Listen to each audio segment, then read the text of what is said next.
All right, so here we are, and we're mostly finished. There's a few things that need to be finished, like sewing down the straps in the back, and I didn't actually put elastic in the leotard, so the legs don't have elastic in them. But I will show you.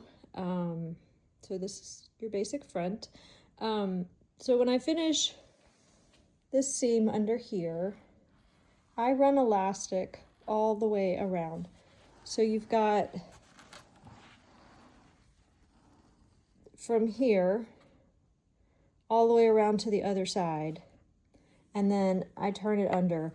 And what that does is it gives some structure under the bust so that this stays down and adds a little more lift up. So this dress form is a little short for this leotard, but if you had one that fit, it should ideally be right under the bust. So I'll show you the panties. They're actually a really nice shape. Pretty low leg line, so we have lots of coverage. Obviously this doesn't have the elastic sewn in, so there's 3/8 of an inch still in there. The seam in the back has a seam center back, which gives the back a nice shape too.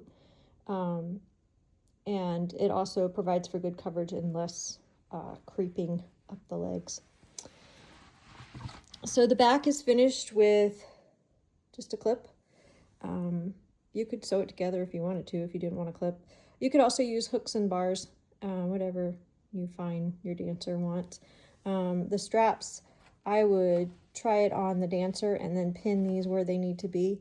And you're just going to sew them right sides together and then fold it down and stitch across here again and then clip off the extra. I think the strap measurements that I included for this pattern should leave quite a bit of extra. If you're really concerned about it, I would measure your dancer and see, what that measurement is from above the bust to mid shoulder blade or so. And the back is just finished, like I showed earlier, with elastic.